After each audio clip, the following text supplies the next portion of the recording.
Thank you very much, Mr. Chairman. Over the past 2 years, you and I have been able to pass bipartisan spending bills that do invest in our children, our students, our workers, our patients, women, families, and that was only possible because we did work together and found common ground and rejected the administration's harmful budget request, including proposals to get funding for students, teachers, and public schools, and requests for Secretary DeVos's privatization agenda.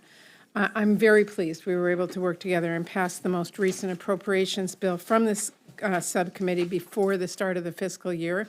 Unfortunately, as we all know, President Trump decided to hold half of our spending hostage and shut down the government earlier this year. And that temper tantrum over a wall that Mexico was supposed to pay for actually cost our economy $3 billion, and it forced 800,000 federal workers to go without paychecks for over a month. In my home state of Washington, thousands of workers at SeaTac Airport and across the state were forced to work without pay, take out loans, forced to figure out how to make ends meet, all because of this manufactured crisis. So I hope we can avoid that spectacle this year in this appropriations process and keep the government funded. In addition to rejecting Trump's harmful budget proposals, we do have to reach a deal to lift the sequester caps and restore critical investments in defense and middle-class priorities. I was very proud to be able to reach a deal with then Speaker Ryan in 2013 to do exactly that, lift the sequester caps and restore critical investments.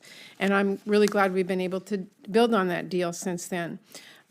So Secretary DeVos, with that in mind, I do want to discuss your budget proposal in front of us today. And I always say a budget is a reflection of your values. And given that your budget request fails to invest in our youngest learners, our students in public schools, it fails to help students who are struggling to better themselves in higher education, and it fails the student loan borrowers who are saddled with debt, it sort of speaks volumes about where your priorities lay and who you are fighting for as the Secretary of Education. It is also telling that at the same time as you sit before us requesting these devastating cuts to public education, the President's budget proposal is still pushing for your privatization agenda, which neither the public wants nor Congress has authorized. Now, I do want to dig into some of your requested cuts today because I believe it is important to fully understand your vision for the future of education in our country. Your budget request cuts more than $4 billion from after-school programs and other needed investments in public school students, including completely eliminating federal support for the program that supports our nation's teachers and requesting no additional funding for low-income students, students with disabilities, at a time when many of our schools are struggling to meet the needs of those students. Additionally, I am disappointed that the budget zeroes out funding for Special Olympics education programs. You said this is about tough choices, but you're also asking at the same time for more money for charter schools when you are having trouble spending the increase Congress appropriated for that last year. So this is not about tough choices. This is about you prioritizing your agenda over students with special needs. You've also once again failed to take any steps to make our schools and neighborhoods safer by addressing common sense gun safety measures or reducing the number of guns in our schools. This budget proposes cutting funding to colleges and universities, too, that primarily enroll low-income students, students of color, including minority-serving institutions. And it proposes to take more than $200 billion from the pockets of student loan borrowers by making them pay back more, making some pay back longer, and eliminating debt forgiveness for our public servants. These divisive proposals would not only harm students and families, but they are in stark contrast with the efforts that Chairman Alexander and I, along with our colleagues in the House, are making to find common ground today and reauthorize the Higher Education Act. So, Secretary DeVos, I do have many questions about your budget proposals and other issues at the department. But I do also want to take a minute to address the epidemic of sexual assault on our nation's college campuses and your department's proposed Title IX rule. Over the past year, I have spent a lot of time with brave women who have shared their experiences with me of being sexually assaulted on a college campus. It wasn't easy for them to share their deeply painful, and traumatic story, but they did so because they wanted to help ensure it never happened to anybody else. I am very much in awe of these brave women and men who have publicly shared one of the worst moments of their life, and I'm standing with them and will continue to fight the end of epidemic sexual assault on our nation's college campuses.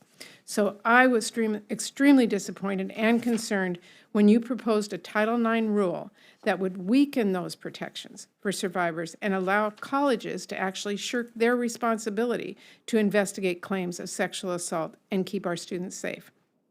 I believe that if your rule goes into effect, campus sexual assault will once again be swept under the rug because students will not feel comfortable coming forward knowing their school is less likely to act when they have been assaulted. So I genuinely hope that you take the time to read some of the 100,000 comments students and survivors submitted on that rule. And I hope you listen to their stories, listen to these students, and start over on a rule that actually ensures schools are doing everything they can to keep students safe and give students a fair process that does not force them to be re-traumatized after they have reported an assault. And finally, I want to note how concerned I am about the department's responsiveness to this committee's direction. Your department has slow-walked the hiring of staff at the Office of Civil Rights, despite explicit direction from this committee. You have ignored committee report language directing the department to protect student loan borrowers from unfair, deceptive practices of student loan companies. The department has dismissed a committee directive for a new competition for an open textbook pilot program designed to help our college students better afford higher education. And you have ignored committee directives to provide relief to student loan borrowers who were cheated and defrauded by predatory for-profit college, which now stands at 140,000 claims and counting. What surprised me about this inaction is that during last year's hearing, Chairman Blunt reminded you of the importance of being responsive to our committee. Additionally, you have not responded to a number of requests for information from me about critical aspects of department policy and administration, and I know several of Chairman Scott and Chair DeLauro's letters are also unanswered.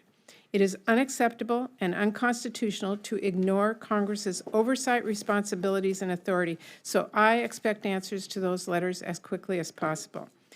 And I hope in addition to answers to all of our questions today, we get a commitment from you to respond to those letters in a timely manner and be responsive to this committee's direction. Thank you, Mr. Chairman.